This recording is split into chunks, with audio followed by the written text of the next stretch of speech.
गुजरात का अधिवेशन है। सवाल पहला यही बनता है, कांग्रेस ये चुनाव लड़ती हुई दिख क्यों नहीं रही? बिल्कुल गलत होगा कहना कि कांग्रेस चुनाव लड़ नहीं रही है। कांग्रेस का संगठन जो पहले से एक अच्छा संगठन है वो ये चुनाव लड़ रहा है। दुनिया को हिला दिया होगा तो आपको भी हिला दिया होगा। हिला दिया है राहुल गांधी की भारत जोड़ो यात्रा ने।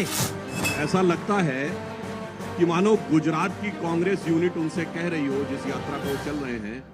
पुराना गीत मुझे याद आता है, ए दूर के मुसाफिर हमको भी साथ ले ले रे, हम रह गए अकेले। पृथ्वीराज जी कह रहे सरकार बनाने के लिए सीरियस कंटेंडर हम ही हैं। सरकारें तोड़ना, विधायक खरीदना, ब्लैकमेल करना, वो सब चीजें तो ब्लैकमेल होकर जाते हैं विपक्ष के विधायक। ऐसा करा क्या होता है जो ब्लैकमेल होते हैं? सुधांशु त्रिवेदी, ये बड़ा ब्लेम है कांग्रेस पार्टी का, क्या मिसयूज करते हैं ईडी को।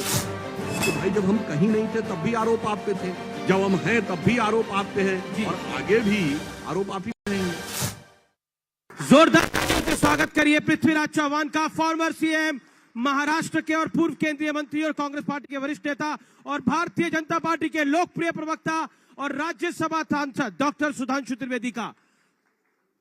आप दोनों का अभिनंदन है। पृथ्वीराज जी, गुजरात का अधिवेशन है। सवाल पहला यही बनता है, कांग्रेस ये चुनाव लड़ती हुई दिख क्यों नहीं रही है? देखिए, ये बिल्कुल गलत होगा कहना कि कांग्रेस चुनाव लड़ नहीं रही है। कांग्रेस का संगठन जो पहले से एक अच्छा संगठन है वो ये चुनाव लड़ रहा है। हाँ, ये जरूर बात है कि हमारे कांग्रेस के आला नेता अभी तक चुनाव मैदान में नहीं पहुंचे हैं, जल्दी में पहुंचने वाले हैं। लेकिन मैं बताना चाहूंगा कि 2004 में मैं कांग्रेस का यहाँ पे प्रभारी था लोकसभा चुनाव के दौरान, और उसके बाद कुछ गुजरात से चुनावी वास्ता नहीं रहा है। लेकिन मैं जो आज आते ही मैं देख रहा हूँ कि कांग्रेस का जो संगठन है, जो ऑर्गेनाइजेशन है, जो जिस सिस्टमैटिक तरीके से ये चुनाव लड़ रहा है, मैं समझता हूँ कि आप फैसले के दिन देखेंगे इसका नतीजा क्या आया है। लेकिन मैं आपको ये आश्वस्त भी करना चाहूंगा कि हमारे आला नेता जरूर आएंगे। अभी पर्चे भरे नहीं गए हैं, अभी लिस्ट भी डिक्लेयर हो रही है। कई जगह तो पर्चे भरे जा रहे हैं। एक सवाल मेरा, आप कह रहे हैं कि अभी आला नेता यहाँ पहुंचे नहीं है। मैं ये पूछ रहा हूँ, आपके आला नेता रुक कहाँ गए हैं, कहाँ रुक गए हैं? देखिए, आप जानते हैं कि हमारे नए चुनाव हुए हैं। हमारे कांग्रेस के अध्यक्ष मल्लिकार्जुन खड़गे जी, अभी उन्होंने प्रभार संभाला है, और राहुल गांधी जी की भारत जोड़ो यात्रा ने पूरी देश को नहीं दुनिया को हिला दिया है कि इस तरह का कार्यक्रम देश के इतिहास में शायद कभी पहले हुआ। आप कह रहे एक नई पहल है। अब देखिए, उसमें अब आलोचना भी हो रही है, लेकिन जिस तरह से मैंने महाराष्ट्र में आजकल राहुल जी की यात्रा चल रही है, जो मैंने उत्साह देखा है, और विशेषकर जो कांग्रेसी नहीं है, जो एक एनजीओस हैं, जनप्रतिनिधि हैं, उनकी जो कांग्रेस के हमेशा खिलाफ रहते थे, वो सब जिस मात्रा में लोग जुड़ रहे हैं, एक अद्भुत चीज हो रही है। ये मैं खुद देख रहा हूँ। अद्भुत चीज हो रही है, दुनिया को हिला दिया है। डॉक्टर सुधांशु त्रिवेदी, दुनिया को हिला दिया होगा तो आपको भी हिला दिया होगा। हिला दिया है राहुल गांधी की भारत जोड़ो यात्रा ने।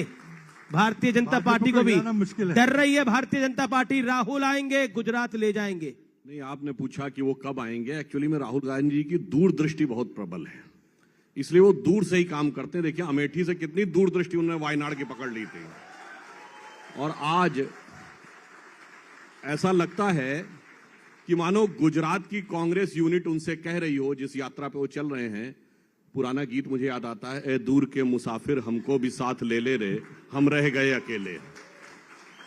मगर मैं ये कहना चाहूंगा कि गुजरात में पार्टियां अलग अलग कारणों से चुनाव लड़ रही हैं। कांग्रेस पार्टी अपनी सिर्फ जमीन बचाने के लिए चुनाव लड़ रही है। नई नवेली पार्टी हैसियत बनाने के लिए चुनाव लड़ रही है, और सिर्फ भारतीय जनता पार्टी सरकार बनाने के लिए चुनाव लड़ रही है। ओके, पृथ्वीराज जी कह रहे सरकार बनाने के लिए सीरियस कंटेंडर हम ही हैं सिर्फ।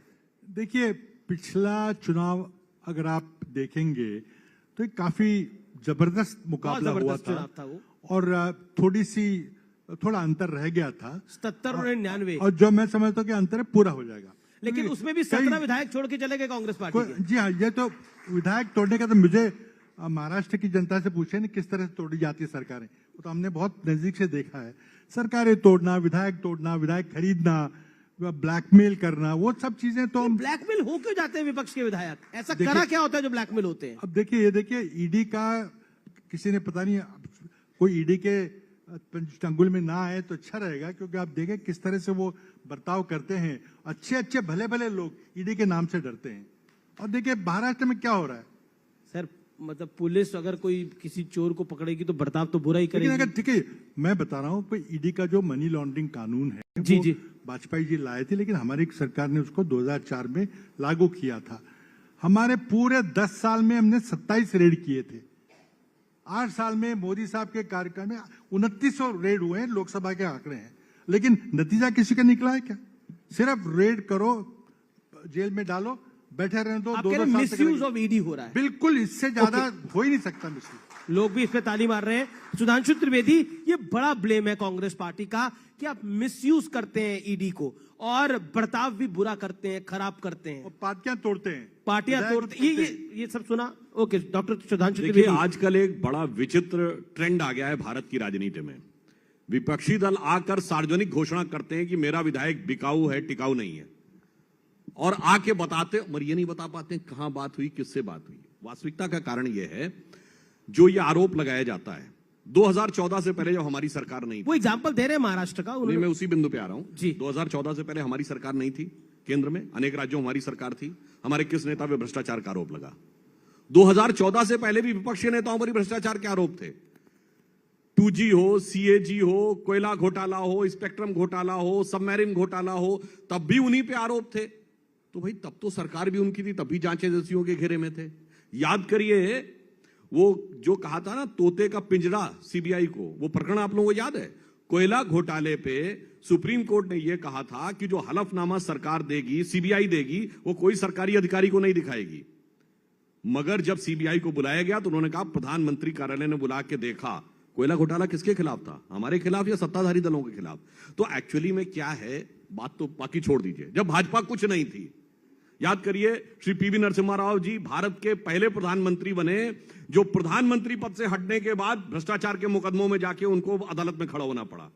श्री राजीव गांधी जी, जब हम लोग 2 सीटों वाली पार्टी थे, पहले प्रधानमंत्री बने जिन पर की भ्रष्टाचार के आक्षेप आए।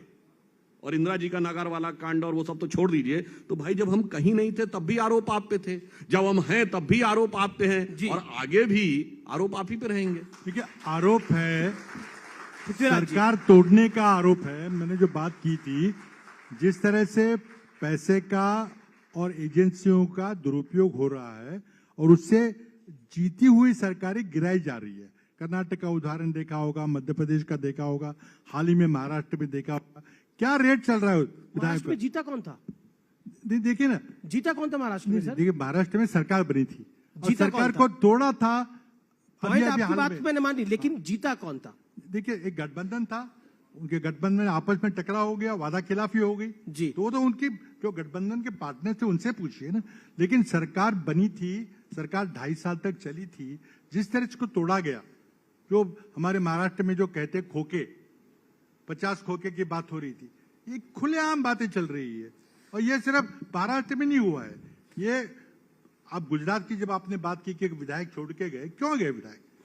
कर्नाटक की सरकार गिर गई, मध्य प्रदेश अभी 11 बिहार के विधायक छोड़ के गए हैं। हमारे गोवा में हमारी अक्सर अभी 11 बिहार के विधायक कांग्रेस को छोड़ के गए हैं। लेकिन किस तरह, देखिए क्यों जा रहे हैं, उसी पे तो मैं आ रहा हूं। इसके कारण में मूल में जाइए नहीं, क्यों छोड़ के लोग जा रहे हैं।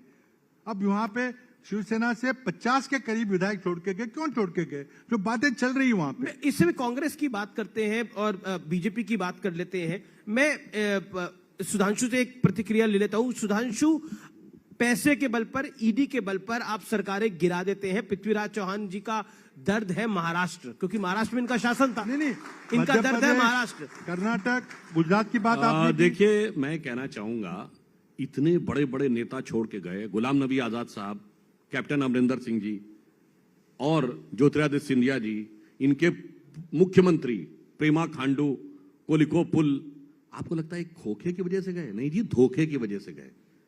अब यह भी बताना चाहता हूं, चलिए आज हमारे जमाने में आप आरोप लगा लीजिए कि मोदी जी और अमित शाह जी की वजह से छोड़ रहे हैं। ये बताइए, महाराष्ट्र से ही शुरू करता हूं। शरद पवार जी कब छोड़े? 97-98 में। ममता बनर्जी कब छोड़ी, वाईएस जगनमोहन रेड्डी कब छोड़े, हमारे जमाने में छोड़े क्या?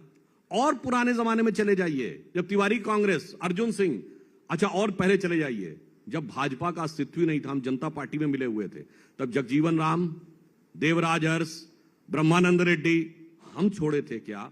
67 में पहली बार राज्यों में सत्ता से बाहर हुए, निजलिंगप्पा, कामराज, मोरारजी देसाई, चौधरी चरण सिंह, चंद्रशेखर, नीलम संजीव रेड्डी। भाई इसमें तो भाजपा कहीं थी नहीं। मूल चरित्र क्या है, मूल कारण क्या है? जी, कांग्रेस एक सत्ता आधारित पार्टी है।